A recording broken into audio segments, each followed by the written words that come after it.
Hello everybody, and welcome back to a brand new live stream. Make sure you smash that like button down below. Subscribe to the channel if you are new. Hit the bell if you've already subbed so you don't miss a future stream. And we have 200 live viewers already. How big is that? We haven't streamed in approximately a month. We've been traveling. We've been doing all sorts of things. But now we are back. We are ready to go. And not a lot has changed other than Ron DeSantis continuing his descent and fall. And Donald Trump cementing himself as that presumptive Republican nominee. And that's true. There's no other way to really chalk it up. And we're going to be talking about it in this stream. DeSantis 2024 campaign is in shambles. Donald Trump in Las Vegas campaigning, going to UFC. He met Rice Gum. It's just incredible what's going on there. And on top of that, the Michigan Republican Party, they might be improving. My home state, my birth state, and they may be getting rid of the incompetent people that are running it. We're going to be talking about all of that and more during this live stream. Feel free to super chat anything, any questions, any comments you may have. Feel free to send those in via super chat. We will be getting to it all. And we haven't done a live stream in quite some time. And that's why I thought it was important to do one. I've been traveling. I'm going to be traveling next week. I'm going to be in Florida. But in the meantime, I had to do at least one live stream because it's just been so long. And there's so much ground to cover and so many things to talk about. And I know you guys have a lot of questions for me as well. So we're going to be getting into that. We're going to be getting into those. We're going to be getting into all of it. But it is important that we talk about this because this primary is getting sad. And I don't know who exactly baited DeSantis into running. Actually, we do know who it is. But I don't know how anybody would think it's a good idea. Because the guy had a political future, maybe. Obviously, 24, even probably not, especially if you have people like Hawley and Vance in the running, of course. But still, he had that potential ability to establish himself as a future contender. But people have just been surrounding him. The time is now, Ron. You got to run. The time is now. And what has it amounted to? Donald Trump is still carrying the torch. He served one term. He feels screwed out of another. And he's going to want to get that second term. And he's still the guy, whether you agree or not, with every single thing he did in office. I disagree with some of his, actions that he's taken. The DeSantis people at the time, however, were perfectly fine with it. A lot of them were saying in 2021, Donald Trump was at fault for not shilling the vaccine enough. Some of these lead advisors to DeSantis, some of which are working within his administration, the same people that now claim to be anti-big pharma. They claim to be anti-jab, anti-everything, anti-mandate. These were the same people that were attacking Donald Trump for not being for not shilling the jab enough. And just think about that for a second. A lot of these people on the DeSantis campaign that are trying to now pivot to the right were completely in Trump's corner for every cringy thing that Donald Trump did. And it was people like us that were saying, he shouldn't do that. He shouldn't do that. He shouldn't shill for that. He shouldn't shill for X. He shouldn't shill for Y. But these are the same people that were defending DeSantis, or that were defending Trump then, that are defending DeSantis now and are saying we need DeSantis because Trump is insufficiently right-wing, insufficiently conservative, even though they also claim he's like poison to independence. He's uneluctable because he's too far right, threat to democracy. It's an incoherent ideology. And all it stems from is the fact that, Donald Trump himself happens to be bad. And it's Orange Man bad, but it's like the right-wing edition.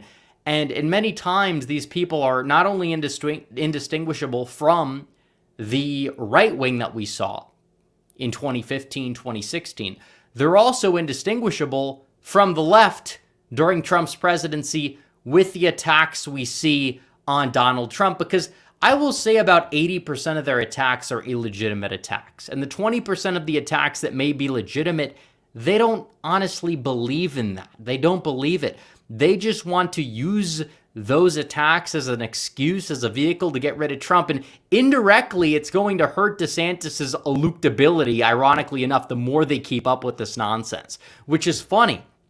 But it's like the announcement bump we were advertised was this it. Oh, he went from 20 to 23. Now he's back to 20. What is the announcement bump? That's not an announcement bump. It's an announcement slump. It's an announcement dump. He's dumping his nonsense down there. It's like going down the drain. His support is non-existent. It's like, how exactly is this guy going to announce his run for political office, for higher office, I should say? He's announcing for 2024, and his support is plummeting. It's nearing a low that we haven't seen before the midterms. Actually, I would say before the midterms, August 2022, he was at 24%. The midterms were supposedly the worst thing to happen to Donald Trump, but Trump is polling much higher than he was polling before the midterms for most of that period. So we're looking at the big picture. Could he fall to third place? I think the answer is absolutely he could. I think the debates are going to be telling. DeSantis will likely show up to the debates. Donald Trump might not show up, which again, I have mixed feelings about. I want Trump to debate at least once. I think it would be funny. It's great content. Seeing him mog everybody, he can do it. The CNN town hall that we saw a couple months ago kind of proved that he still has that ability to go in there, be off the cuff, be somebody that can mog everybody and win that debate. DeSantis is not that person, but him staying out of the debate, though, Trump that is, will allow DeSantis to be front and center. He's going to be attacked on all sides by a lot of career politicians, just like DeSantis is a career politician. And these people may be worse on the issues than DeSantis overall, but still, he will likely not be able to respond because he doesn't have what it takes to. He doesn't have that charisma factor that Trump has. He doesn't really have any charm either, because charisma and charm are two technically different things, but politicians need at least one. DeSantis lacks both of them. And for him to be attacked on the stage with all these other people might actually allow his numbers to fall. And then you might see, like, I don't know, Pence, Haley, Tim Scott, whatever, maybe Chris Christie. I don't even know how that would exactly work if he's not going to be eating everybody in the room. It'll allow those people to rise up in the ranks. It'll allow those people to go out there and possibly usurp him and take that second spot.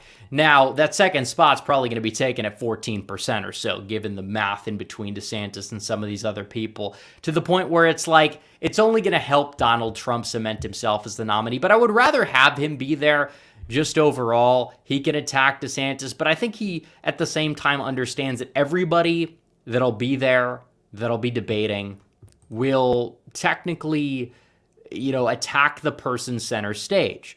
And because Trump won't be center stage if he doesn't go there, it'll allow DeSantis to be on the back foot instead of Donald Trump himself being on the back foot. And then maybe in the second debate, where DeSantis will be down there now at like 14, 15%, Donald Trump can come in, take his victory lap, mog everybody, and go from there. I mean, that's the way I see it. And Trump, I want to see debate at least once, don't get me wrong. But if you're polling so high already, you do have not a lot to gain. And it's just something that really comes down to, what do the polls say a month from now when the debate is? Will Trump show up? Because technically you could say, well, 2016, Trump didn't show up to the last debate before the Iowa caucus, and then he lost the Iowa caucus because he kind of faded away. And maybe that's true, but we're not nearly to the point where we're like a day to a week before that caucus anyways, to the point where it's like, yeah, Trump should probably go out there and debate between now and then, but does he have to show up at the event in August? Not necessarily. He could like hold a rally, like a big rally, like in downtown Des Moines, and probably take in 10, 15,000 people. And then the debate is going to be less watched. And as a result, the people that are watching the debate are people who probably aren't going to, choose Trump as their first choice in the primary anyways. They'll sour on DeSantis. Trump will expand his lead. Boom. Then and there, you're looking at the big picture. It is a net positive, maybe for him to sit out. I don't know. I'd like to hear what you guys have to say. You guys want to send in the super chat explaining what your thought is, feel free. But it is what it is. If he debates, he debates. If he doesn't debate, he doesn't debate. You know, it's something that's like 50-50. I understand the pros. I understand the cons for sure. But it's early. If he skips the August debate, there may be more pros than cons. But I would love to see him on that debate stage again in a primary, recapture that 2016 energy, make it even better than that, because we have so much more at stake, believe it or not. And it's like a recurring theme and kind of a cliche. This is the most important election of our lives, people say. But it's true. 2024 is a real turning point for this nation. And we're going to have the ability to have a sizable lead in the Senate. We can hold the House potentially. And you need that trifecta here and now. And if we're able to get that with Donald Trump in there for 4 more years, and then maybe he passes the torch eventually, he's going to have to in 4 years, that would be huge.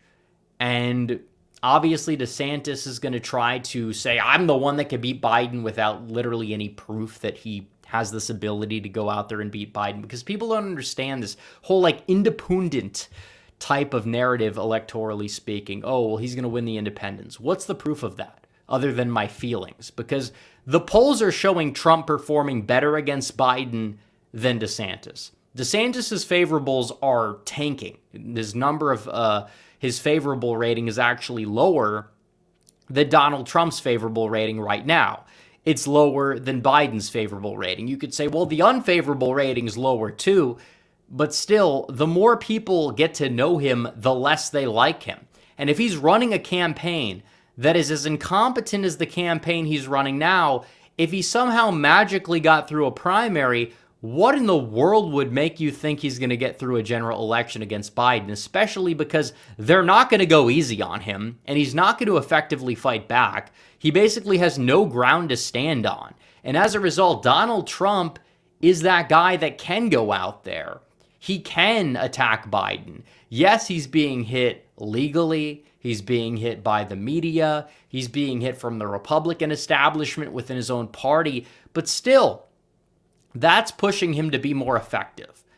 And as a result, he's going to be able to go out there and do exactly what he did in 2016 if he's able to maintain the same messaging that he had back then, which according to his recent speeches, you could go through them, you could analyze everything he said in like the past 6 months, he's hitting the nail on the head. In fact, I would argue that he's better than he was in 2016. You could argue maybe he's a little bit more measured. Some people will say, well, the energy's not where it is.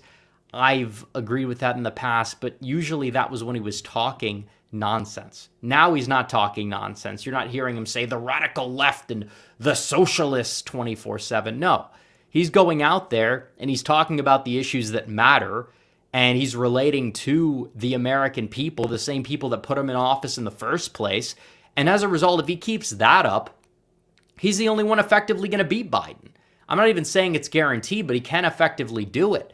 DeSantis going out there is not going to win Pennsylvania. He's not going to win Michigan. He's not going to win Wisconsin.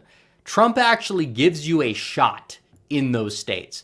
And you may say, well, what about Arizona and Georgia? You don't need those states to win. I think Trump's got Nevada. I think he's got Wisconsin. Pennsylvania is what it's going to come down to. Am I taking the Mitt Romney with a software update who will occasionally talk about COVID and woke stuff from time to time, but other than that be kind of, indistinguishable from Romney's 2012 campaign?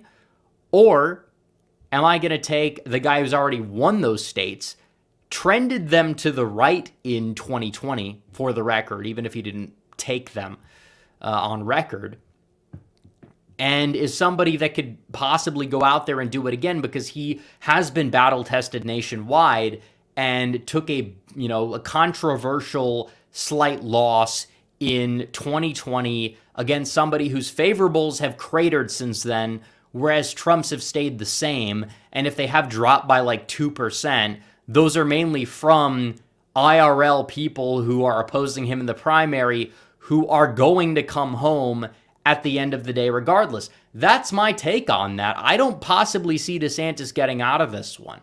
And even Steve Cortez, who supported Trump, who took a job with the DeSantis campaign, kind of sold his soul on that regard, sold his support, even he's saying, we're in trouble. and he possibly is going to come home.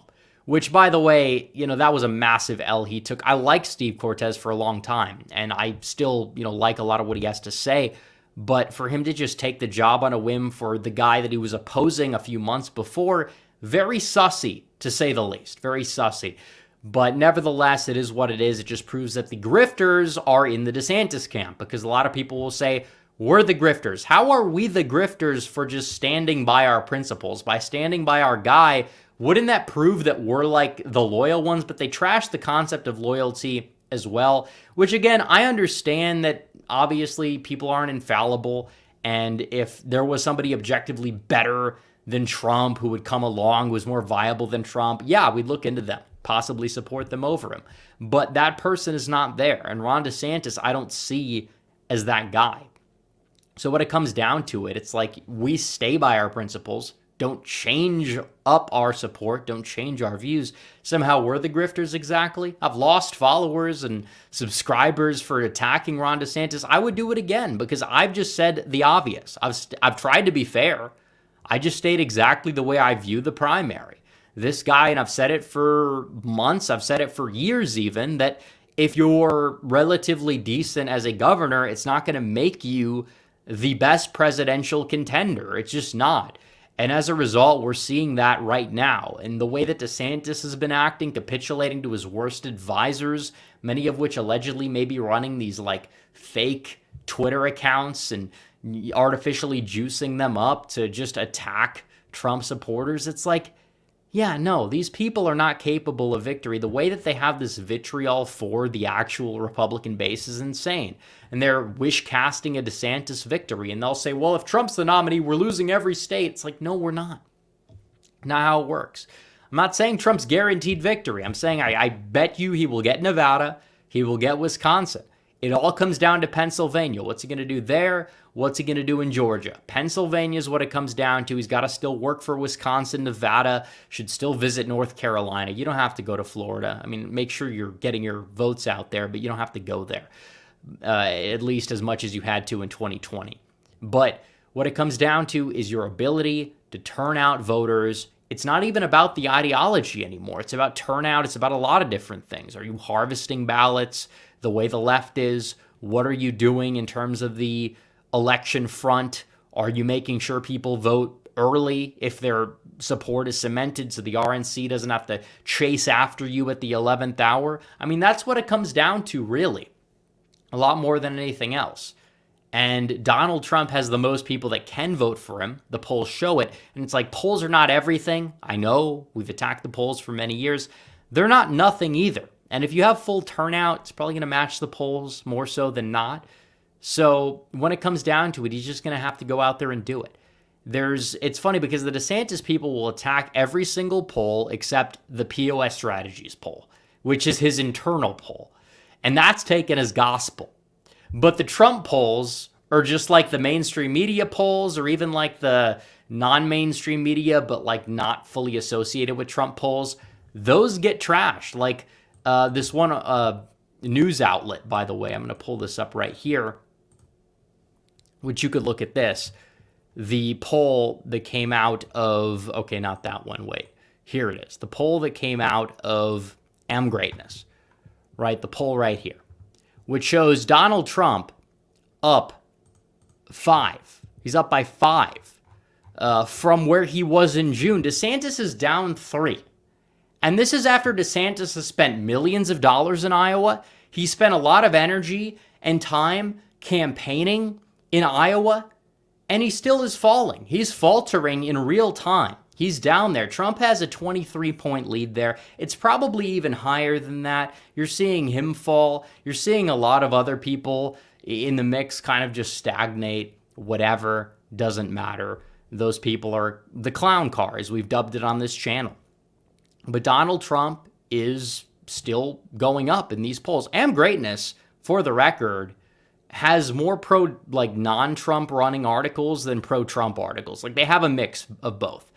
But still, Trump has a net 8 gain in this poll on DeSantis since June, by the way, which he's been more out of the media than not. He hasn't exactly been indicted or anything either since then.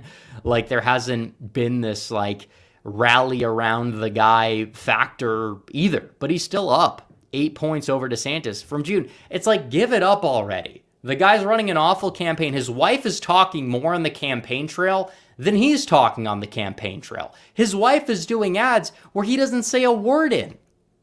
And it's like, they know he's got an image problem. They know it's a disaster. They know he's overrated.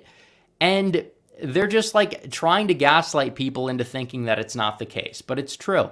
And what is the retort from them from that attack line exactly? They're like, you can't attack his wife because she suffered a health issue recently. And it's like, okay, well, we're not attacking the health issue. She's still healthy. Good, she's healthy. You know, she's out there on the campaign trail. But it's like the Trump attacking Jeb Bush, saying when Jeb said that his mother is the strongest woman that he knows, Trump was like, she should be running. And it's like, exactly, like, why is she running for him? Doesn't make a lot of sense, because he's out there, but he's campaigning with his wife 24/7 because he has no personality. So he has to hide behind this facade. And it's not going to resonate with a lot of people. It just makes him look weak. She's out there for him. She's out there campaigning for him. And he's just like this mouse that's like sitting behind her while she's talking more than he's talking at the podium. And there's just no justification for it. There's not. Donald Trump is going to be the nominee. He's surging, despite the fact that he's been thrown with a lot of false accusations about him tanking the midterms and losing the Senate, and because of all these indictments, which are probably not going to go anywhere. Some might even be thrown out of court. And if not, they're probably not even going to be tried until after the election takes place. And most people know that they are politically motivated, and it's likely not going to impact him whatsoever. It's not. What can I say? And he's always going to have this is a two-tier justice system. Look at what Biden's doing. He's got coke in the White House, which, I mean, that's a whole nother topic that I'm not going to fully get into. Honestly, if Biden himself was doing the coke, I think that it probably wouldn't even be a bad thing. He would be like alert and productive for the first time in like 40 years. But we know that's not happening. We arguably already know who it belongs to.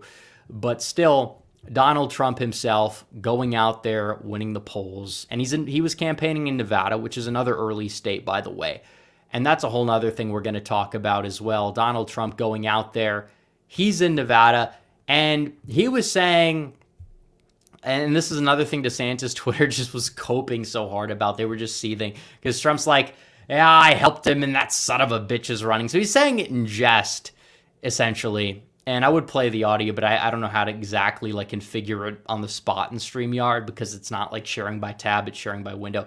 But still, nevertheless, Trump went out there. He was just saying it in jest. He was smiling. Like, it's kind of like he's just like poking fun here and there. They're like, he's deranged. He doesn't have what it takes anymore. It's like, give it up.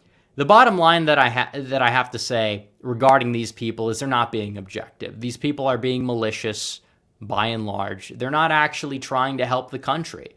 They care more about getting these petty little points on Donald Trump than anything else. And these people claim to be conservative, and a lot of them were his biggest supporters in 2020 and even defended all the stuff that he did that they're critiquing now, that obviously I will still critique when I see fit, but that's still beside the point.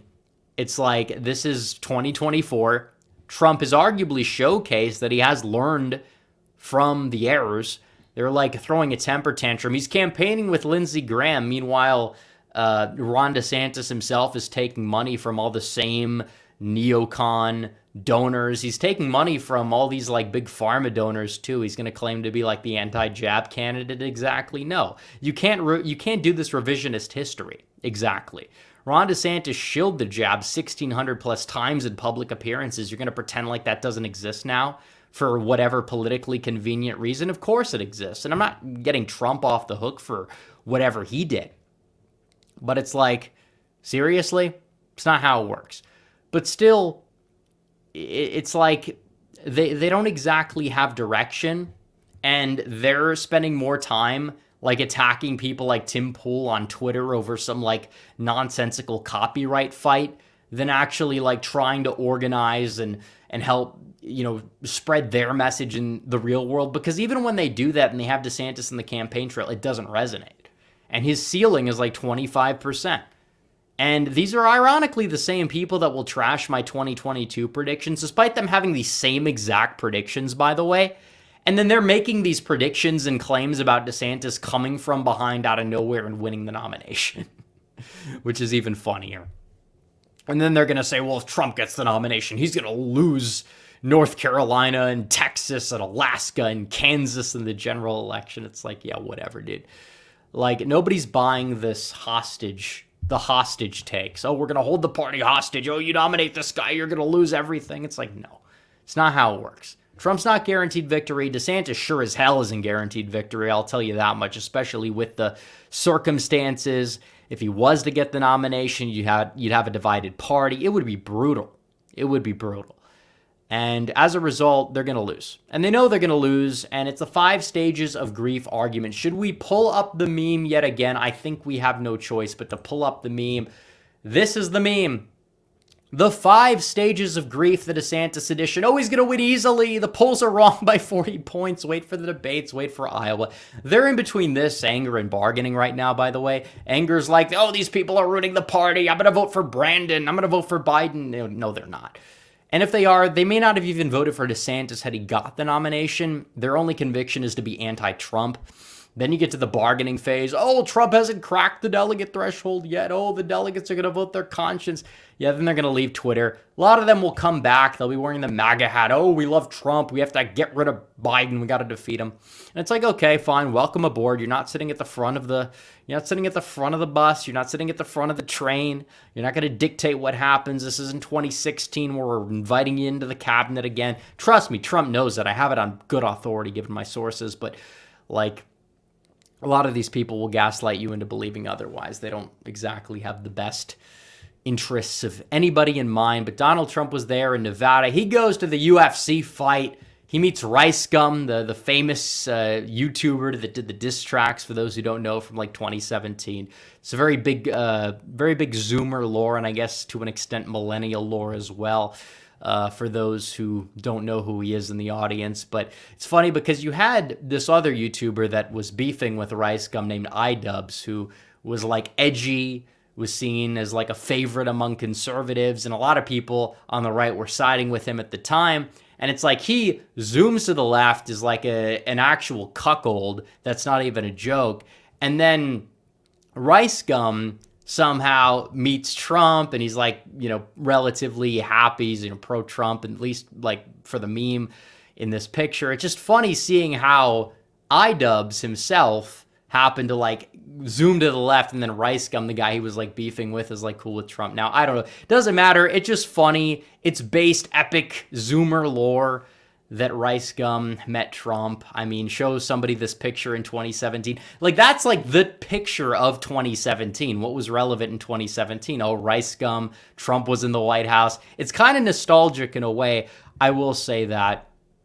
And Rice Gum is also signing up with Rumble, which is also good because Rumble, they are alt tech. They censor a lot less. And the fact that they are courting a lot of other big people is a good thing for the alt-tech world, objectively speaking, so that's good.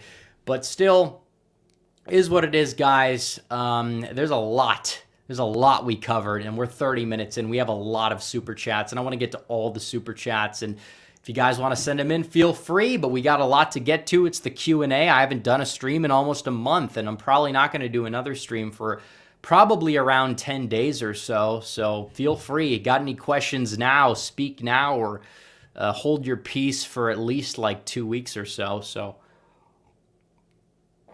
Southern Folk election predictions: as a strong DeSantis supporter, his campaign is over. Yeah, it's honestly true. Loyalty to a delusional lie. That's all it is. Because you have this guy, oh, he's going to win. He's going to win. He's going to beat Trump. It's a fantasy. It doesn't happen.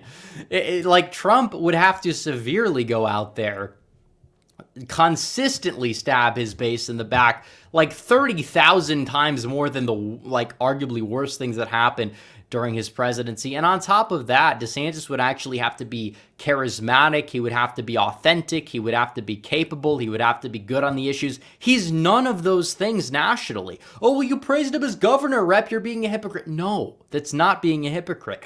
Saying somebody's a decent governor doesn't mean you put them in the White House. Obviously, Jeb Bush, if he was like governor of Florida, he did some decent things as governor. He had a good economy. He banned affirmative action.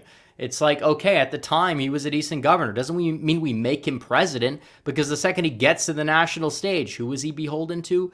The neocons, the warmongers, the globalists. You can't really be that much of a globalist governor necessarily. I mean, like, how exactly would that even happen? Anyways, you're like of a state. You represent a single state. You can have decent leadership there while simultaneously having globalist tendencies or unproven tendencies at the national stage. Absolutely. It's 100% true. BCL Productions says Sound of Freedom is a great movie. I've heard things about it, but I have not seen it yet. So that may have to be in the watch list for the future. Sam Matson says, drove through the Driftless today, and it's insane that there are literally rural trailer park precincts that Dems are still getting 47% of the vote in.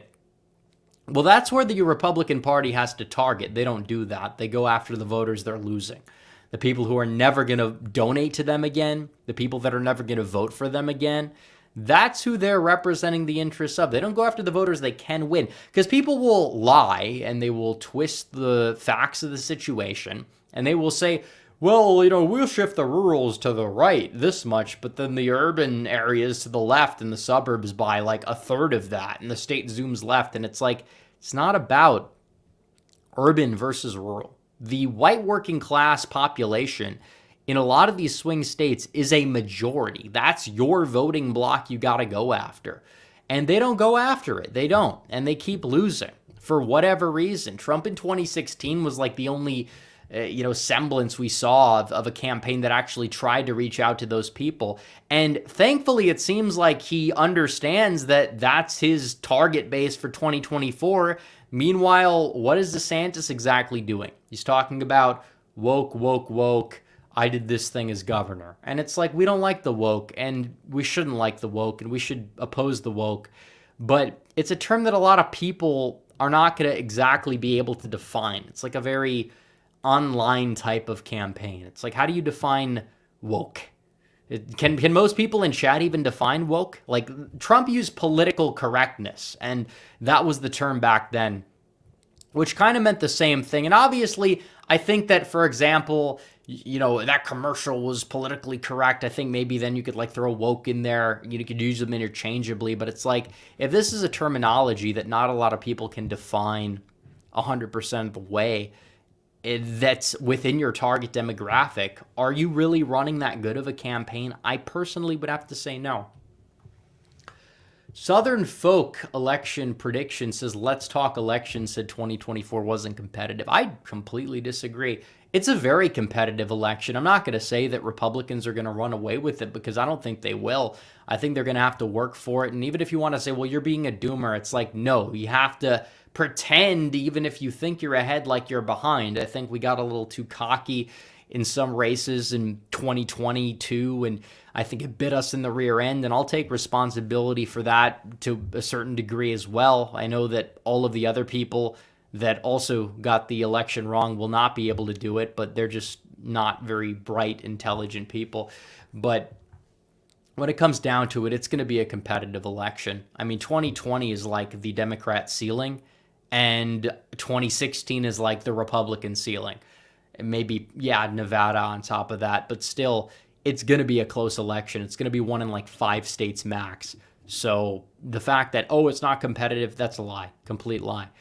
VW Bear says, do you think DeSantis will cave into Disney? I don't know. I don't think it's politically advantageous for him to do that, so I don't think he will, but it's not like a war that he's exactly winning. Like, he's pushing back with some like tax stuff, but in reality, is that making Disney less woke? Is whatever he's doing making Disney less woke? Because the boycotts of Target and Bud Light actually did something. Whereas DeSantis' war with Disney, like, I understand that it's a good thing to push back on them, but is he pushing back tactfully enough? Is he picking a fight he exactly can win? Because I'm not really seeing any progress made on that front, other than, more jobs are being shipped to California, where they're probably going to be taken by even more woke people than they would be taken by if they were in Orlando. So that's the way I see it. AR says, hey, my friend, why do you always do these so late? I need to sleep. Can you save the replay on your channel? Well, they're all on the channel. They're unlisted. They're in the playlist. Also, what are your thoughts on RFK? Assume you mean RFK Jr. I think he's a nice guy, and he has some interesting things to say. I don't think his intentions are bad, but at the same time, I don't support him. He is fairly left-leaning on several issues, whether it's, guns, which now he's trying to flip-flop on, whether it's environmental issues where he's arguably a borderline nut job on. But overall, I think he's a decent guy. Like, if Trump had him in the cabinet as, like, Health and Human Services secretary, I'm not going to oppose it. But at the same time, he's not, like, 100% our friend just because he's, like, a relatively decent, more principled 2000s type of liberal. Like, okay, I get it. I understand why people like him. I think he's a decent, overall. I don't think his intentions are bad, but I don't think that he's our guy, and I don't think he's like somebody that we need to really be supporting for president. Brandon Sikora says, Trump is right, but why would the people who run D.C. let Trump back in? We're on the verge of societal and economic and moral collapse. Well, why did they let him in the first place? I mean, that's the real question. It's less of an organized structure when it comes to things like that than people really believe. And you could say, well, what about 2020 or whatever? That's close, and we could debate that all day long. Maybe not here on this platform, but overall, I will say that he can win, and they're not going to let him back in without a fight. I think the whole legal stuff, what they're trying to do is they're trying to bankrupt him more so than actually put him in jail, because I don't think they have a case for that, but they're trying to distract from what actually they believe to be the case, where he's going to go out there and be able to beat everybody again. So they want to kind of, dilute his campaign with these attacks because they know they're not going to be able to effectively attack him on policy. I don't know. But either way, he can win. It's not guaranteed. So we have to fight like we're, 5 to 10 points behind at all times, and we can't get a little too cocky about our chances, obviously, but that doesn't mean that it's not doable or he can't win or anything like that. Mr. Jimmy says, why is the populist right rising or gaining in Europe? Because they're sick of their nonsense. They're sick of this plot against them. And we see this every day. You have these globalists, you have the EU. What are they trying to do? They're trying to rapidly just shift and change what these societies are and what they stand for exactly. And they want, this nonsensical free trade. They want open borders. They want the entire Middle East and certain parts of Africa to pour into these countries and, essentially have these people come in that don't share really anything in common with them, any customs exactly. And people are fed up with it. And they're fed up for good reasons. These are good people. They built their societies for, thousands of years, even arguably, longer than we've been in existence. These countries, in many cases, have been in existence, and they're seeing it unraveled in real time. So a lot more people are getting angry. They're getting anxious, and rightfully so. And they're replacing the leadership on both sides of the aisle with more competent leadership. You're seeing this in Germany. You're seeing it in Finland. You're seeing it, obviously, we already have solid leadership in places like Hungary and Poland, and it's a good thing. And I'm not like a globalist. I'm not somebody that's going to put the interests of these countries above the interests of our country. But what is true is the dominoes that fall in, that part of the world are also the dominoes that fall on our side of the world. And to a certain degree, you kind of have a similar effect going on. It's kind of like a domino effect overall with the entire West. So I do support these parties, these authentic conservative parties, the populist right-wing parties rising up in Europe. Absolutely. It's a great thing to see. And hopefully we're going to have the Republican Party kind of transform into that. It's a slow process. It's not going to happen overnight, but we've seen major strides already get made on that front, and that's a very good thing. So Yurter says, how do you donate to the Trump campaign without any money going to the RNC? Trump site makes donations through WinRed, but I've read that's the RNC. Well, it's just a payment processor. I think overall that's probably the best way, is just to go through the website, whether it's WinRed or not. Maybe they take a little bit on the payment processor, but I mean, either way, it's like it's going to go to them. Or what is the other choice like Anecdot, which I guess would just go directly to Anecdot. So probably rather have the RNC have like 1 cent on the $10 you spend on Trump's website than some other like random payment processor platform. So probably just his website's the best way to donate. Wholesome DJ Aftershock says, breaking news, Lockheed Martin and Raytheon have officially endorsed Ron DeSantis for president, saying he's a visionary. Hashtag Team DeSantis. Hashtag I love Pushaw. I don't know if that's true, but what is true is those donors in that corner are endorsing him. And that's a problem. The donor class you see there, they would much rather have DeSantis, and that's why they're throwing hundreds of millions of dollars his way. Is it because they believe he's more eluctable? No, it's not necessarily that. In fact, I think they know deep down he's less eluctable. We've seen this movie play out with Mitt Romney, with all these other people in the past. He's just not that strong of a candidate, whether people like him or not. And I've said this before, there are people in his wing of the party who would be more electable than him. Glenn Youngkin, for example, I probably disagree with him on certain policies and rhetoric more than I even disagree with DeSantis on paper, but at least he comes across as genuine. He has an ounce of charm or charisma to, whatever he's bringing to the table. And as a result, I would probably trust him to win an election as the nominee more so than I would DeSantis, even if I might disagree with Youngkin more because he's just a better candidate overall. There's not a lot of correlation, as much as you would think, with ideology. And I mean, I guess you kind of would just relate to what's your weight versus like how fast can you run a 40-yard dash. It's like, does weight correlate to speed? Technically, it does, but maybe not exactly to the rate some people would think. And that's what it comes down to. Oh, DeSantis is like establishment, so he's eluctable. No, it's not how it works. And some like random boomer in the middle of nowhere in like Nebraska with $0 to his name probably isn't that eluctable as president, but it's mainly because he has $0 to his name, more so than, oh, well, he happens to align with Trump.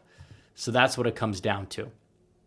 Riley the Mini Dachshund, or Dachshund, I guess you would say, says, saw a video that Trump would have lost in Texas in 2020 if not for Ken Paxton. Do you believe this? If so, is Texas closer to blue than we think? He would have won without Ken, but Ken definitely did do a lot of solid, election legislation there. But that's like saying, well, if it wasn't for Gretchen Whitmer, then Trump would have won Michigan. If it wasn't for Dan and Nessel, Trump would have won Michigan. It's like the same concept, except kind of like even less accurate because Texas went red by like 6 points. Michigan went blue by 2? So let's see. Christopher Laurie says, what are your thoughts on MTG potentially or being kicked out of the Freedom Caucus? That's what you get for kissing up to McCarthy. Well, she sold out. I don't know what McCarthy is doing to her or with her or God knows what, but it's not savory to say the very least, depending on what degree to unsavoriness it is. She is selling out like crazy. Riley the Mini Dachshund says, how is a Dem nom chose if Biden wins it but dies? I have a feeling Harris will be the Dem nominee and they'll do anything to make her president. Well, I don't exactly know the full process. It depends on, are we close enough to the election where they have to reprint the ballots? I think Harris would kind of assume that nomination regardless if it was like a month before the election. I don't think it's going to happen. They will do anything to keep Biden alive and as coherent as possible, even if it means giving him cocaine, which they haven't been giving him enough, because if they were giving him more cocaine, I think he'd be a lot, better of a president, honestly, from what I can tell. He'd probably be active, he'd be talking, he'd be coherent for once. If anything, they need to prescribe him medical cocaine. We hear a lot about medical marijuana. What about medical cocaine? I don't see why that's not a thing, honestly. I think Biden could arguably use some. It would probably make him coherent for once in his life. But John Cordisco's corner says Trump has to debate because Dems aren't. Looks bad. Well, I mean, the Democrats aren't going to debate regardless. And Trump is already ahead by a decent amount. He didn't debate Cruz and Kasich after Rubio dropped out for a reason. Now, I'd love to see him on the debate stage again, but I understand why he would skip the first debate just so he allows DeSantis to be front and center but also be attacked. It's a risky move, but it could essentially pay off to the point where it helps him. I don't know. I see both sides of the argument. I want to see him debate at least once, though, because he is such good content when he's on that stage. Monk in Training says in 2020 of Biden, Shapiro said the best, or I assume Biden Shapiro or Ben Shapiro said the best day campaigning is your first, and it's all downhill from there. Seems to be the case with DeSantis. The way Daily Wire has handled the last three has caused me to stop listening.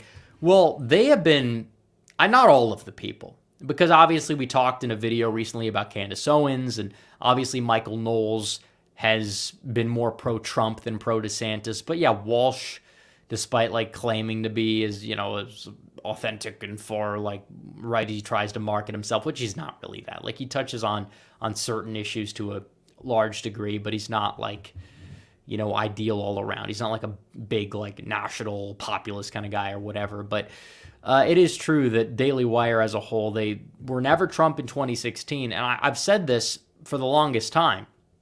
The networks that were never Trump were the first ones to line up behind DeSantis. And they were never Trump for all the wrong reasons. And they're for DeSantis also for all the wrong reasons, whether they try to, claim, oh, well, he's like the real conservative in the race or whatever. It's just disastrous, not true. But yeah, a lot of people are not happy with establishment media, whether it's Fox, whether it's all these other places. And obviously, I like certain people at the Daily Wire. I like certain people, I guess I would say at Fox until Tucker left, and now I kind of would have to think for quite some time before I, think of a Fox News individual that I like, because I don't even know who's there anymore because they're so irrelevant, but it's true. Her Democracy says, I love your intellectual integrity. Well, thank you. And that's true. I try to be objective. I do. I've given so many bones to the DeSantis campaign, believe it or not. But you can't keep throwing bones to a bad dog that's just this incompetent, this bad, this up their own ass and pompous. And I didn't even, I laughed at the DeSanctimonious nickname at first. And then I was like, it doesn't make a lot of sense to me. But then I'm like, I totally get it now. Because all of these people are so sanctimonious. And Ron is perfectly fine with these people, and guilt by association obviously isn't always the best line of thinking to use regarding politics, but the fact is he's openly embracing these people and doing everything they tell him to do, to the point where guilt by association, to a certain degree, it's actually warranted, folks. It's actually warranted. Shout out to Shoe Monster. John Cordisco's Corner says, the question is, who will the Dems put up in 24? Biden. I mean, unless he completely implodes health-wise, then they'll probably try to have a Newsom versus Harris primary. And I would honestly hope that Harris wins that, just so she would implode. And obviously, I think Newsom is a little overrated, but he's probably more electable or viable than Harris is, for sure. Mike M says, what do Democrats mean when they say they want equity instead of equality? Always thought it sounds strange. Thanks for doing another live stream. Well, equity, what they believe is equality, where everyone's on the same playing field, but we're going to give extra bonus points to certain groups. It's affirmative action, essentially. Well, we don't have enough black people in this field, so we're going to hire a disproportionate amount of black people, even if they happen to be less qualified. And doing so hurts everybody, because the people they hire overall are less qualified, and it confirms stereotypes as well, believe it or not, where it's blacks are less competent at this field, they will say. And it's that's going to happen when you hire less competent people, because they happen to be black. And as a result, it hurts everybody. It hurts white people, or technically, some Asians as well, who would be qualified for those positions. It hurts black people as well, because it, makes them look bad on many fronts. It's a disaster, but that's how they do things, because they have the anti-white agenda. That's what it is. They are essentially trying to, promote certain other groups and certain other fields for the wrong reasons, because that's what they view. Oh, we have to attack we have to attack everything about the system in America, despite the fact they are the system. They are the system. They've been the system for a very, very long time, for decades upon decades upon decades, and now they're just attacking ordinary people, essentially. And that's why the Supreme Court ruling was so consequential. It doesn't mean affirmative action is fully going away, but affirmative action is a disaster. It absolutely is. And it doesn't help anybody. It doesn't. So John Waffle H2P says, what county is the most crucial for Pennsylvania? That's a tough one. Like, the bellwether, I think, is Erie, more so than not. I think that northeastern Pennsylvania is an untapped gold mine that Trump needs to really campaign, and especially, the Scranton Joe effect may be wearing off. And that in and of itself may mathematically be enough to give Trump the state of Pennsylvania, but you got to work for it. You got to campaign for it. So it's the way I see it. Southern Folk election predictions says DeSantis is still a great governor, plus 20 points 2022. I never said he hasn't done some good things as governor. I think you have to view everything objectively. I think there's a lot of things that he's done where I would say, I agree with that. I support that. But I will say this about his election victory. The electorate that turned out in the midterms was like Trump plus 11. And then the people that didn't vote in 2022 or that didn't vote in 2020, that voted in 2022, were overwhelmingly Republican. And a lot of those people did move from like New York and all these other places, and they moved down there. So it's like his election victory is a bit overrated, especially when you consider the fact that he outspent his opponent by $90 million. Marco Rubio was in a federal office, which typically you do worse than those. And he was outspent by $30 million, and he won by 17 to 18 points. So he won by a lot. I think it's more of a symptom of the Florida Republican Party just being competent, more so than it is, DeSantis is like this electable, and that's going to translate nationwide to a successful landslide victory over Brandon, because it's not how it works. Shout out to Leon Alfaro for the membership. Welcome. Thank you for becoming a member. Eric Kirk says, if GOP is serious about wanting to win elections, I'd say they need to be just as ruthless as the Dems and not be... Oh, I agree 100%. They need to be. These people that, act like, we're taking the moral high ground. We're better than these people. We don't need to do that. And it's like, I understand that they're like hypocrites to a certain degree, and that's true. But if we're unwilling to get our hands dirty and do what we need to do to win to a certain extent, we're never going to win. We're never going to win if we don't get in the mud. And obviously we could do it in a better way. That's true. Whatever way we do, it's going to be better overall because our ideas are better. We're objectively correct and they're objectively wrong, and in many cases deranged. But still, it's like either way, if we're going to try to say, we're not the left, we got to be nicer. It's like, no, that's not how it works. We have to get in the mud to a certain degree. We're not going to dye our hair blue and be SJWs about it, but we're going to just be objectively correct and unwavering and stand our ground, and we're going to win. That's how we do it.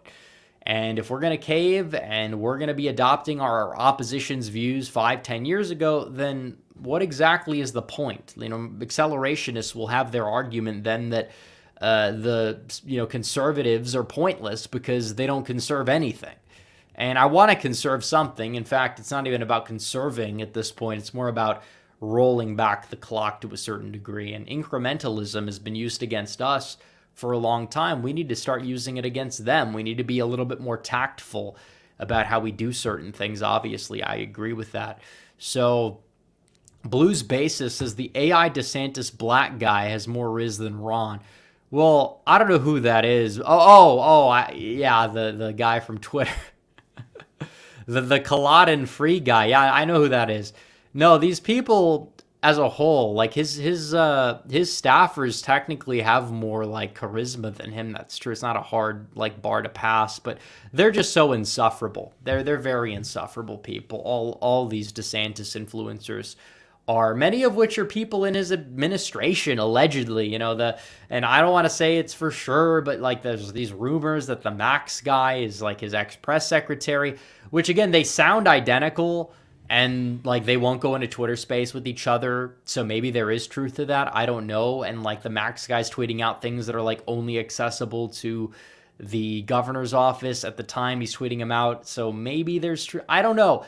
It's alleged, but at the same time, it is true that these people are close to DeSantis. They're paid by DeSantis. Some of them likely aren't even real people. And their only conviction is Blumph bad, Orange Man bad. But now they're trying to do it like from the right. It's like they're acting like the most insufferable Cruz supporters back in 2016, but they're like the Dallas Stowe edition. And as a result, they're going to be felted and lose by an even larger margin. Jessica Tennis says, don't talk about Glenn Beck. I don't know who that, I don't know what I said that would relate to Glenn Beck. Is he a DeSantis supporter as well? Because he was an ever-Trumper too. Like nobody ever talks about that because he eventually came aboard and was like magically forgiven for everything. But I mean, like the guy is a part of that club.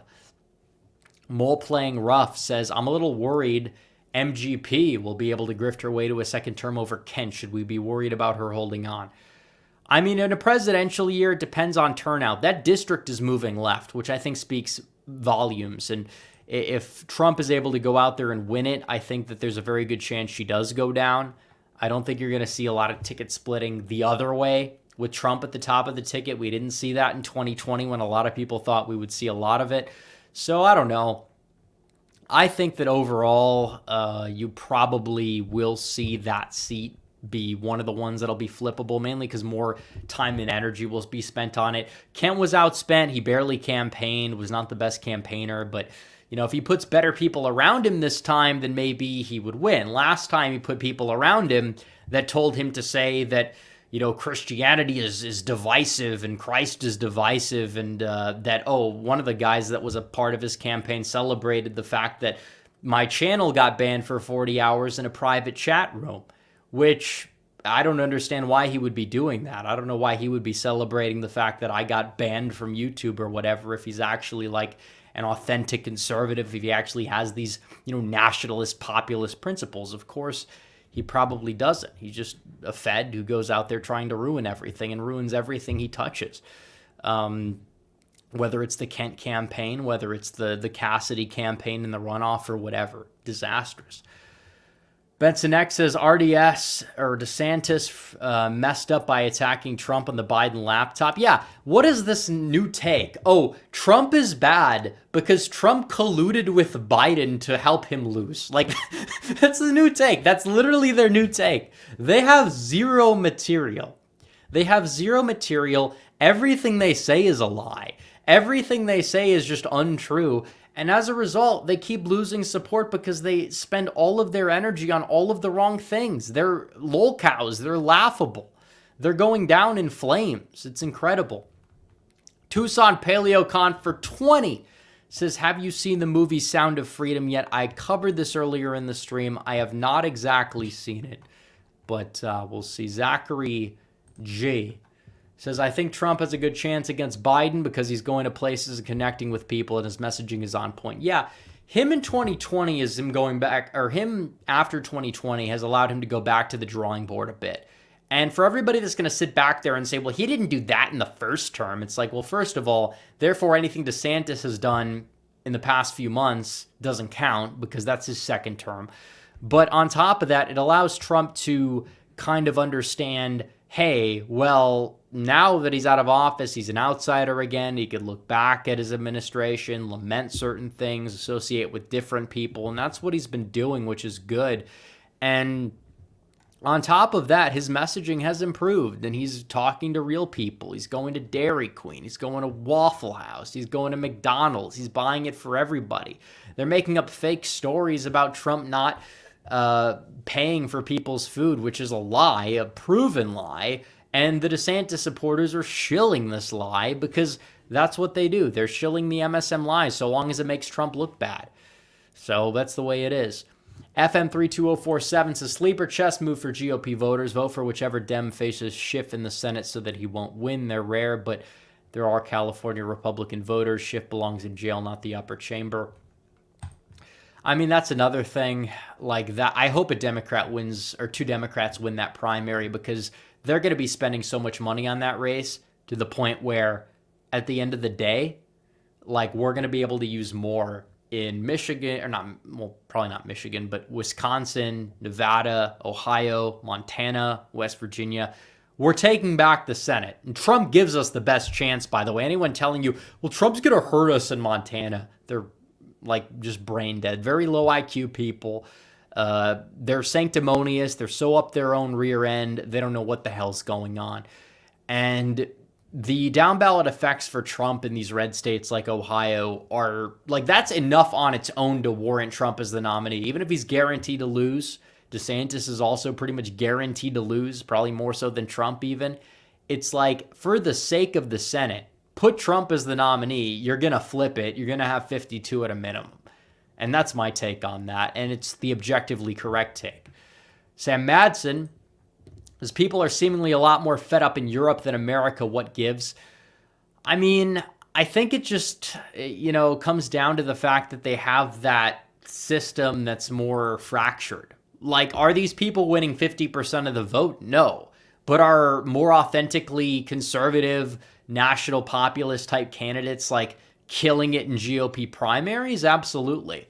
So I think it's kind of like, you look at the big picture, you look at all the factors there, and it's like their election systems are different. I think that's kind of what's giving way to it more so than anything. And their parties are different. They're more local, and they don't exactly have the same media and the same, fortification, so to speak. And I'm not just talking about like ballot stuff. I'm talking about like the media's framing for a lot of things. They don't have that same effect going on over there than they have going on over here. Even like Brazil, we see people like Bolsonaro win there and then, come short in 2022.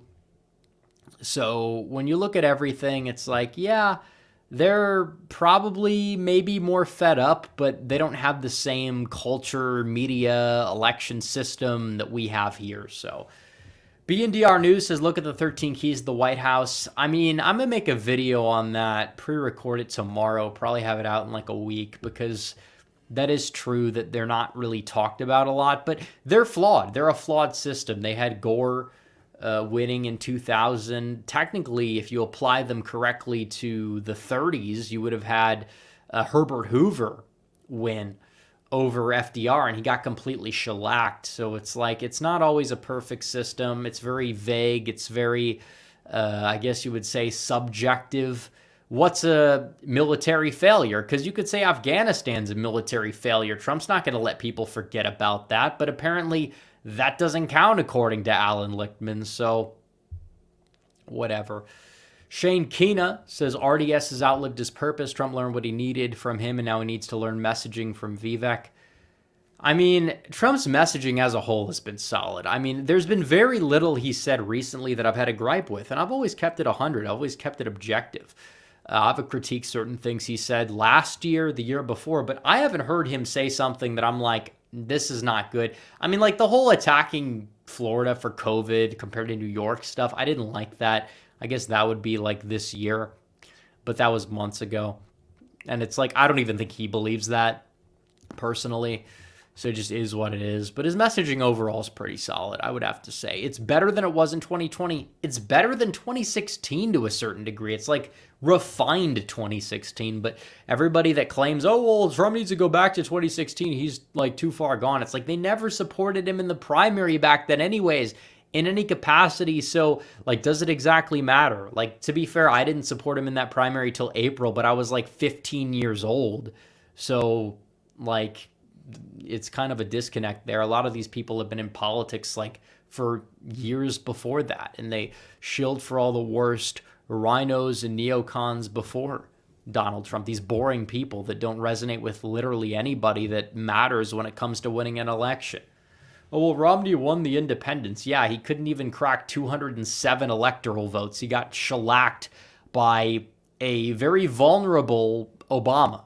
People will say Obama wasn't vulnerable. I disagree. I think he was very vulnerable.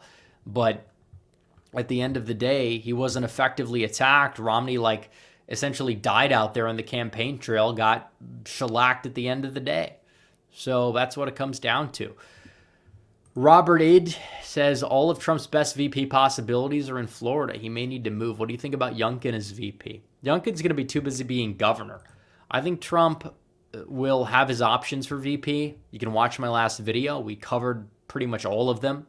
And I know this is something that we talk about a lot in the channel, but it's like, you know, feel free to just watch that video when the stream's over. It's going to cover all bases. So we have more super chats. Feel free to send them in. I just want to briefly talk about the Michigan Republican Party because they're trying to oust the current leadership there, which I think is a very good thing. And technically you might say, well, the leadership is like MAGA to a degree or whatever, but that's true, but they're not competent MAGA. And if you're incompetent MAGA, not only do you make the movement look bad, but you continue to lose. You're not helping Trump win, for sure.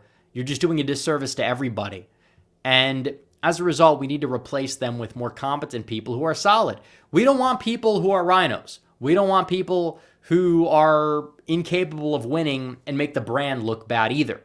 And that's what it comes down to. We need people that resonate with the voter base in Michigan, those voters who are low propensity and will turn out for Trump, but, you know, maybe not in a midterm election where not only are they like not reached, but they don't even like know who's running or whatever. Like, those are the voters that need to be reached out to, and we need leadership that can reach out to them. Christina Caramo is a disgrace. She has raised like $15,000 in the past 7 months, and at this rate, her running the party, it's like flying blind behind the wheel of an airplane. And you could technically say, well, she's good on the issues or whatever, but like she's well-meaning, you could say, but in action, it doesn't work. And there's people that agree with us that are solid, that exist, like me and a lot of other people, that will help the party win, that will help bring victories, to Michigan, make it a red state, make sure these people that are currently in power get out of power one day. But apparently they don't want to win. They want to lose. And as a result, we're not getting anywhere. It's not going to help Trump win the state in 2024. In fact, he's probably more guaranteed to lose it than ever if she's at the helm. And that's a problem. We need to repeal and replace the leadership. And that goes for people who are incompetent, who may mean well. And that also goes for the rhinos, the globalists, whatever. It's a two-way street. You exactly can have it both ways. You need somebody who's solid and you need somebody who's competent. And we don't have it both ways, but we need it both ways.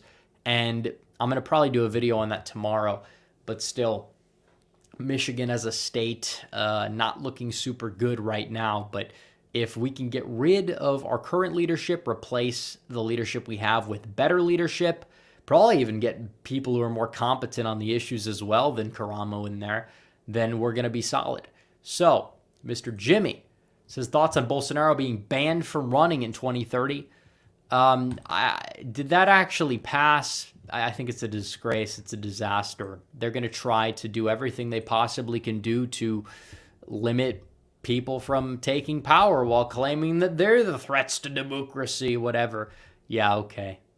It's funny because the same things that, we see happen here and all these other places, they're the same things that happen in these third world countries. We're supposed to, say we need to risk everything to go to war with Russia because they hate democracy and they imprison people that disagree with Putin. It's like Zelensky does the same thing. A lot of these people do the same thing in a lot of these countries.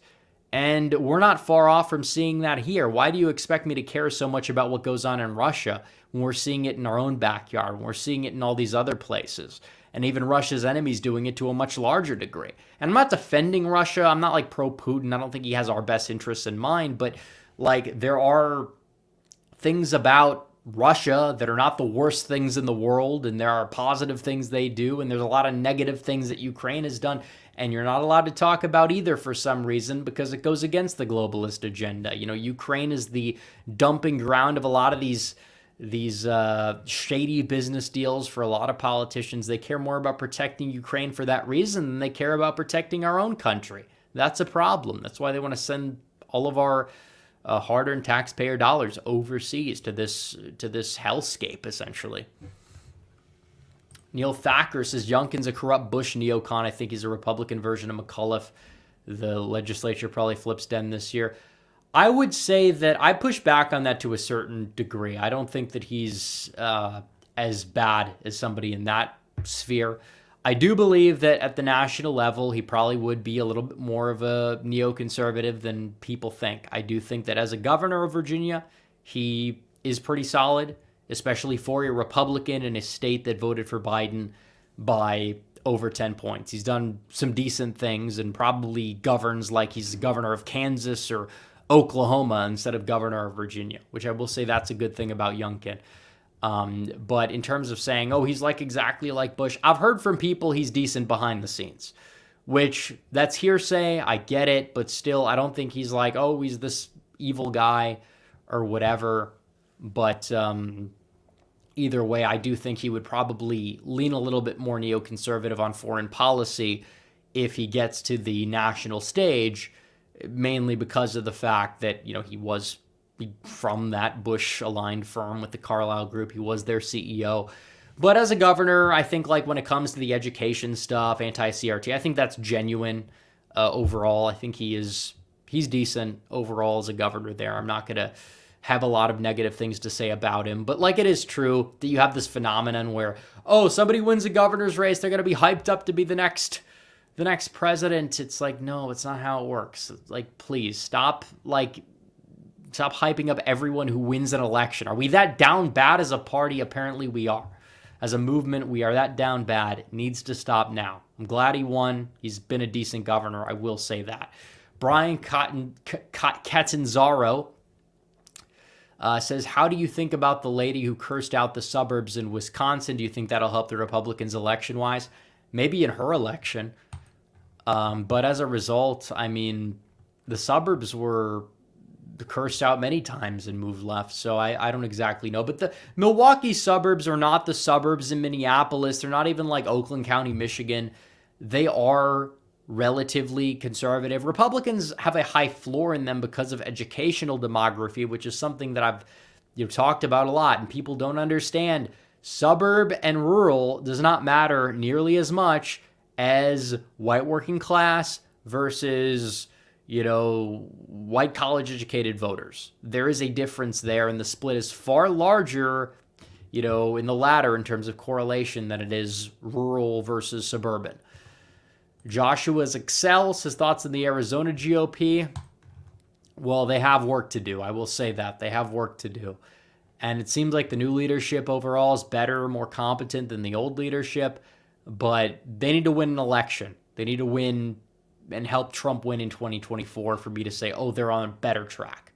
And Trump can win without Arizona, so maybe Trump will win and we'll still say they're incompetent, but I don't know. Sam Madsen says, does Tester win Cascade County, Montana? Great false. Cascade County, Montana is, let's see, I don't know their voting patterns.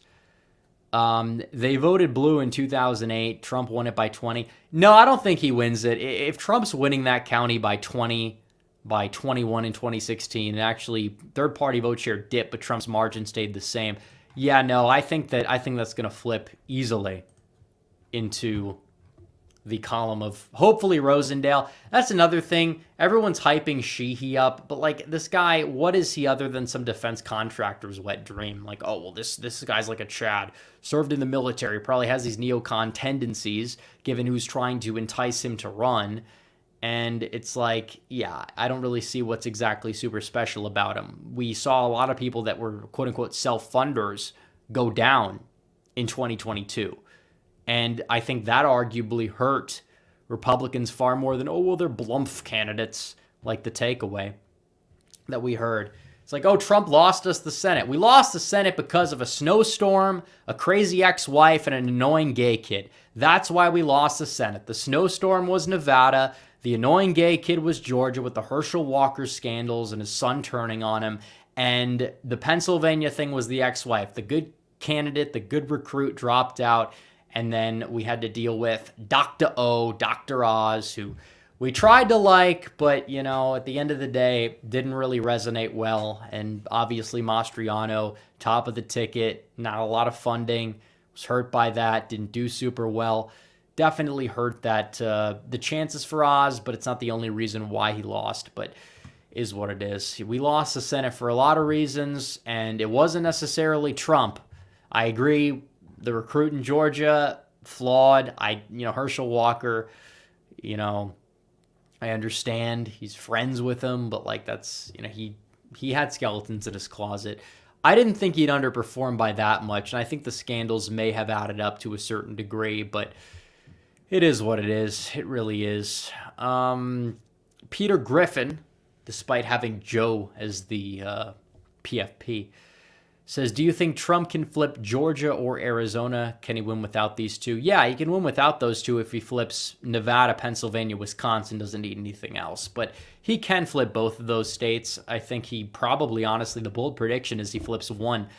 I think he could get Kemp rurals and Herschel suburbs in Georgia. I don't know if that's going to be enough. It might be enough, though, especially because there's no runoffs at the presidential level.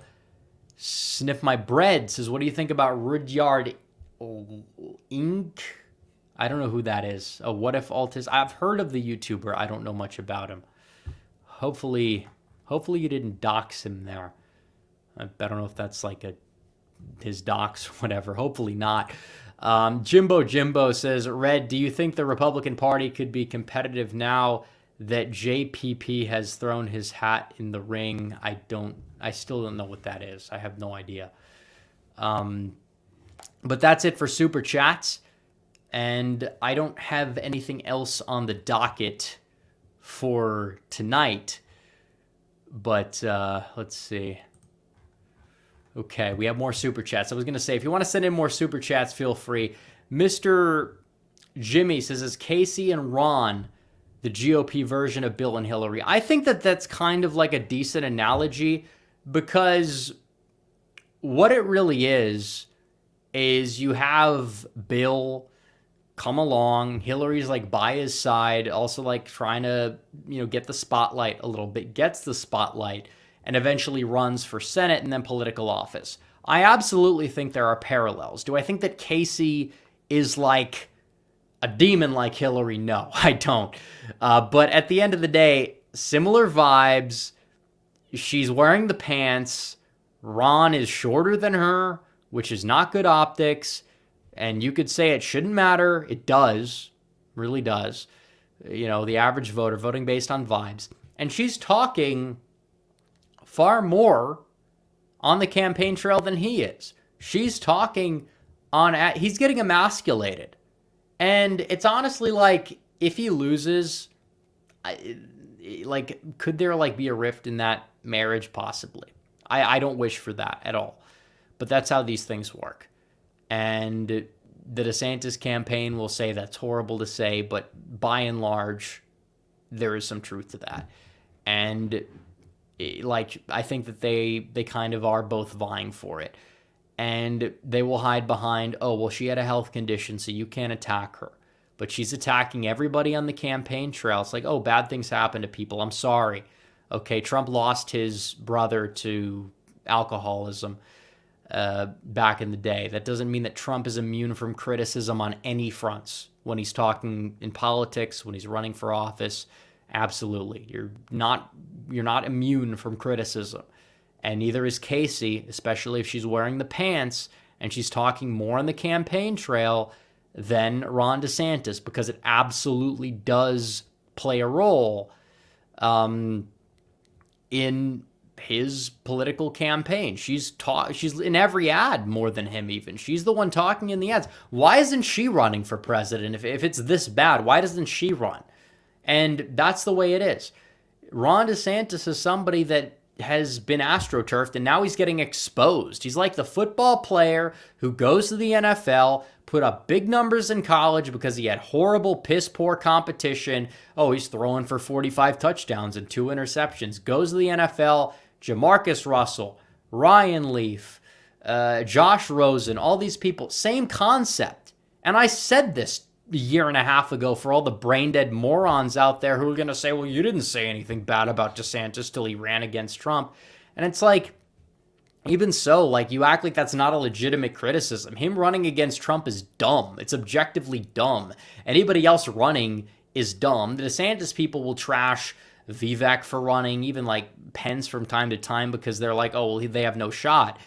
And it's true. Well, neither does DeSantis. And he's a clown. He's a total clown for doing this. He's jumping in the ring where he has no shot, but it's beside the point. Like, you look at the big picture, and he's a bust. He's completely been exposed for everything. The incompetence, the congressional record, for a lot of things. And I warned people about this, and now I'm proven correctly. Take that, anybody who says that we don't have any accurate predictions, because I think that's the most accurate and consequential prediction of all. It's funny, these people, they got 2022 wrong. In many cases, more wrong than we got 2022, which everybody got wrong. And these are the same people that'll go out there and say that Ron DeSantis is going to overcome a 40-point deficit in the primary and defeat Donald Trump resoundingly, and then go out there and destroy Joe Biden. It's a fantasy. It's not going to happen. It's a lie. It's based on a lie. It's based on an array of lies that keep getting repeated.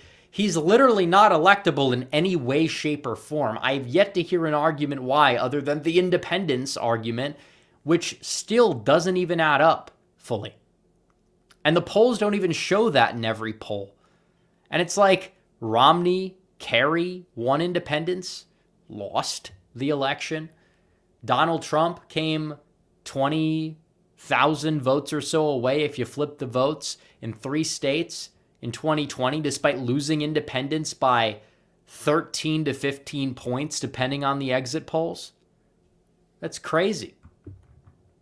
Alex P says O'Day. Really? Is O'Day really running for... Oh, okay. Colorado's 8th. I thought you said... I thought you were talking about Boebert's district for a second as like a primary challenger. If he's running for that district, yeah, I don't know if he's guaranteed victory. If he is, he could probably thank Trump for that, honestly. He'd have to ride the coattails and then like pick off some more voters in a presidential election with turnout. Like, that's the one thing. Like, the rhinos will do better than Trump, like Rob Portman in Ohio, because they face minimal opposition. And Trump carries them because he turns out those voters on the ballot who are not going to vote for the Democrat down ballot in any case. So, like, the rhinos actually can thank Trump for, in some cases, for actually increasing their viability, which is kind of crazy.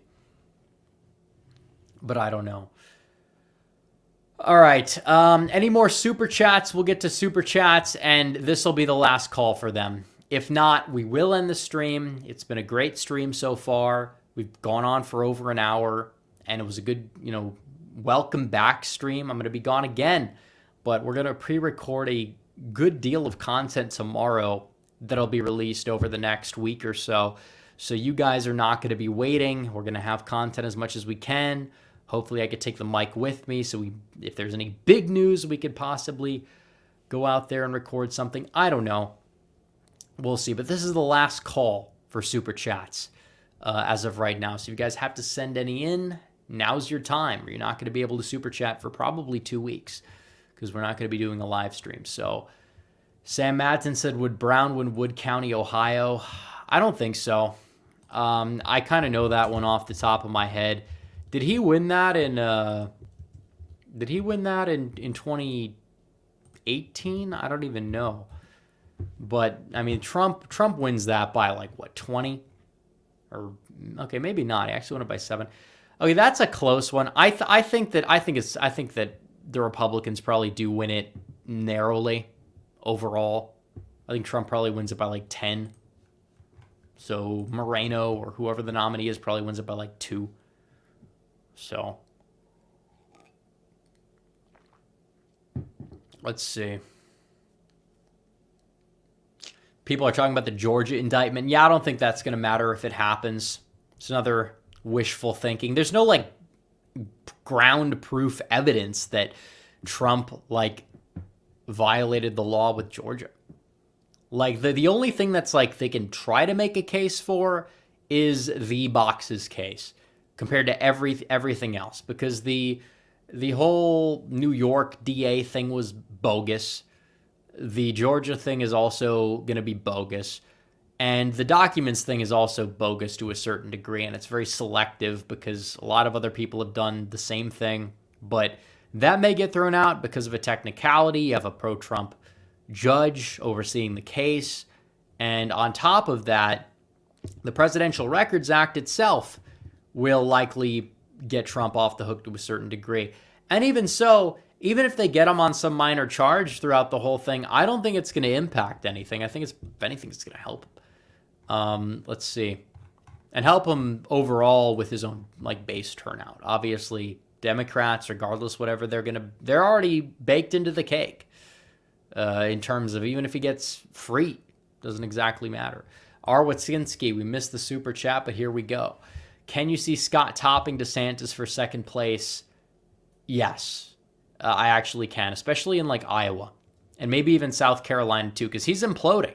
And Scott's got a lot of endorsements in the GOP establishment as well, because they know DeSantis is a dumpster fire. He's not going anywhere. And Scott, after the first few debates, are going to try to prop him up. And does that mean I support Scott over DeSantis? No. But DeSantis' campaign is that bad to the point where Tim Scott, who also worked to subvert Trump's agenda in many fronts, especially on crime, is going to surpass him in this primary, which does speak volumes overall. And it's just insane. It's insane. Let's see. Mark Spagnolia says, Walmart is backing Hillary. The employees have been wearing Stronger Together t-shirts 2 weeks in Benton Harbor, Michigan. I don't know what that's a reference to, but thanks for the super chat. But Benton Harbor, well, actually, Benton Harbor did vote for Hillary overall because Benton Harbor is like ghetto. But the county, I think, voted for Trump in 2016 and 2020 easily. So is what it is. But this is what happens. They're trying to force feed these candidates. And if it's not DeSantis, it's going to be somebody else, somebody worse on a lot of other fronts. And that's not something we need either. And that's why Trump running up the score, running up the margins is very important. And I think it's going to be a commanding primary victory. And it's just good for party unity as a whole. And it's true, a lot of people that are voting for Trump, like some of these other people, would not vote for them over Trump. And then a lot of people that are voting for DeSantis, Scott, you name it, in the primary, a lot of them like Trump still. Even if they are kind of like a little fatigued, still they'll likely come aboard. And if you want to say, well, if there's Trump fatigue overall, it's not going to help him in a general, by that logic, there's also Trump hatred fatigue, which I think is even stronger. Because Trump has like cemented himself as a nostalgic meme figure and hero and is adding support, believe it or not, in the real world. It's true. And the midterms aren't going to showcase that because Trump's not on the ballot. Who would have thought? Who would have thought? AG Biochemist says Davis and Dillon are traitors, don't trust lawyers. I'm kind of not sure what took place with the whole California primary thing. But either way, even if they shift it to whatever it is, winner takes all, delegates, whatever, Trump's still going to win it overwhelmingly. So I honestly don't care as much as some people are trying to make it out to be. So that's the way it is. All right. I think we're going to end the stream in about a minute and a half. We'll end it roughly around at the hour 30 mark because we've been doing this for quite some time. It's after midnight on the East Coast already. So we're gonna end it when we get a shot to. But it's been a good stream. Make sure you guys like the stream down below. Subscribe if you're new. Hit the bell for notifications as well. Make sure you don't miss another video, another stream, you name it. But that's the way it is. So we're gonna have to see. And the last thing I will say about this is a lot of these people will say, well, a lot of people that support Trump are just like in the cult of personality because Trump is somebody who has a big personality and they are more willing to like be entertained, I guess you would say, than care about policy. And maybe that's true for some people, but as a whole, like he is the biggest threat to the system and he's somebody that's likable and entertaining enough to warrant that fan base. I don't even see that all as a bad thing. I don't. And I don't think people should see it as a bad thing, so long as we're able to hold him accountable when necessary. Because I understand he's not perfect, but he is a giant middle finger to that system and is exposing a lot of people to a lot of things that they didn't necessarily believe in the first place. And his movement is kind of bringing about a lot of skepticism within our institutions. And even if Trump isn't going to fully fix the country or kind of carry out a full-on like gutting of all the institutions, which I think he's going to do to a certain extent, but not the extent necessary. And I don't think DeSantis would do it either. I think you're going to see a leader come eventually that will be able to go out there and do that, which is a very good thing. Trump is kind of like the foreshock, the prototype, so to speak, the Goldwater to a future Reagan, except Trump actually won and can win and isn't going to get completely shellacked electorally, unlike what some DeSimps may believe, but that's beside the point. So anyways, guys, thanks for watching this stream. Like the stream down below. Comment down below when it's over if you're watching on replay. Subscribe. Hit the bell. I'll see you guys in the next one. Red Eagle, out.